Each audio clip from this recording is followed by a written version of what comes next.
एक ऐसा सफर जो सैकड़ों जिंदगियों के लिए आखिरी सफर साबित हुआ। जिन्हें मंजिल पर पहुंचना था, वे या तो मौत को गले लगा चुके या मौत से लड़ रहे। रेलवे के डिब्बों में, रेल की लाइनों पे, सड़कों पे, अस्पतालों में। जी हां, ओडिशा में हुए रेल हादसे से पूरा देश स्तब्ध है।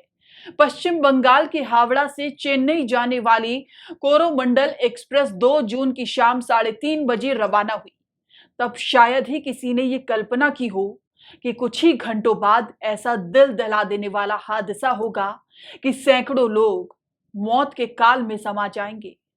इस हादसे के बाद अब रेल मंत्री पर सीधे सीधे सवाल उठ रहे हैं कि आखिर कहां चला गया कवच। दरअसल रेल मंत्रालय ने ट्रेन दुर्घटनाओं को रोकने के लिए 2022 में एक सुरक्षा प्रणाली कवच का प्रयोग शुरू किया था, जिसमें दावा किया गया था कि इस तकनीकी से रेलवे जीरो एक्सीडेंट के अपने लक्ष्य को हासिल कर सकेगा। पर रेलवे का यह दावा ओडिशा ट्रेन दुर्घटना में फेल साबित हो गया। सवाल यह भी है कि क्या दुर्घटनाग्रस्त ट्रेनों में कवच लगा था या नहीं। इस पर रेल मंत्रालय अभी कोई जवाब देने की स्थिति में नहीं है। मृतकों के बढ़ते आंकड़ों के बीच ये सवाल तैरता रहा कि आखिर 3 ट्रेनें लड़ी तो लड़ी कैसे। आइए हम आपको समझाने की कोशिश करते हैं कि हादसा कैसे हुआ। हादसा बालासोर स्टेशन के नजदीक बाहनगा बाजार स्टेशन के पास हुआ। हादसे के समय आउटर लाइन पर एक मालगाड़ी खड़ी थी।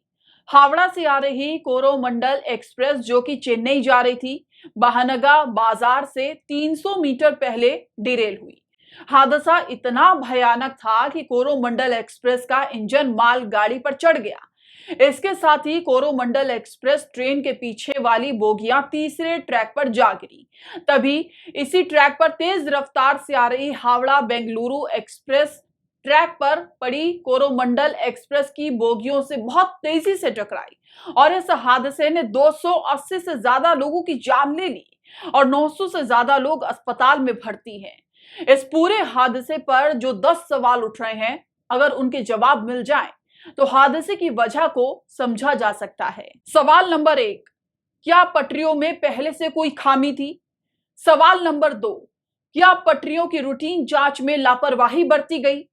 सवाल नंबर 3, क्या रेलवे लाइन में कोई क्रैक था या फिश प्लेट ढीली थी?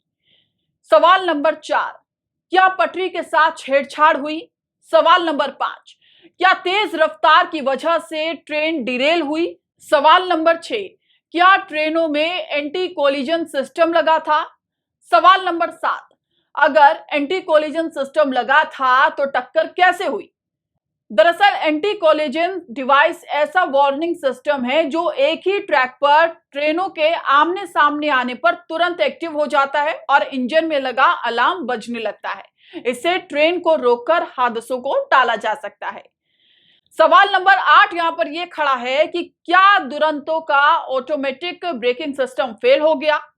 सवाल नंबर 9, जीपीएस मॉनिटरिंग में ट्रेन एक्सीडेंट का पता क्यों नहीं चला?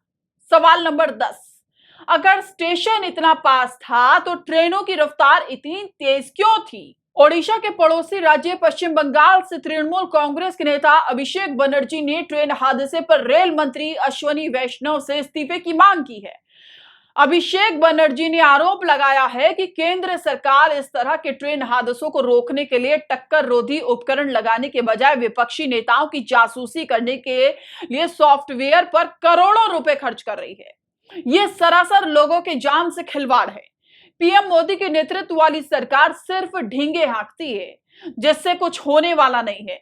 वहीं सीपीआई के सांसद बिनोय विश्वम ने ट्वीट कर कहा, सरकार का फोकस सिर्फ लग्जरी ट्रेनों पर है। आम लोगों की ट्रेनों और पटरियों की उपेक्षा की जाती है। ओडिशा में मौतें उसी का नतीजा है। रेल मंत्री को इस्तीफा दे देना चाहिए।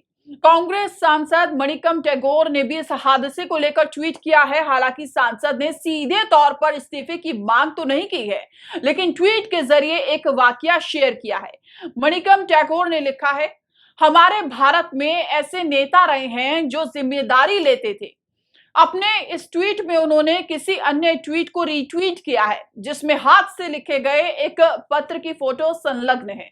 ट्वीट के मुताबिक ये पत्र पूर्व पीएम लाल बहादुर शास्त्री का लिखा हुआ है जब वो रेल मंत्री थे। साल 1956 में एक रेल हादसे के बाद पद से इस्तीफा देने के लिए उन्होंने ये पत्र लिखा था।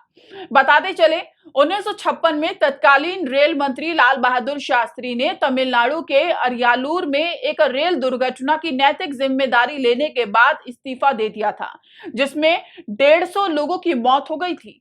नीतीश कुमार ने अगस्त 1999 में असम में गैसल ट्रेन दुर्घटना की नैतिक जिम्मेदारी लेते हुए रेल मंत्री के पद से इस्तीफा दे दिया था जिसमें कम से कम 290 लोग मारे गए थे। ममता बनर्जी भी 2 ट्रेन दुर्घटनाओं के बाद 2000 में इस्तीफे की पेशकश कर चुकी हैं, लेकिन उनके प्रस्ताव को तत्कालीन प्रधानमंत्री अटल बिहारी वाजपेयी ने अस्वीकार कर दिया था।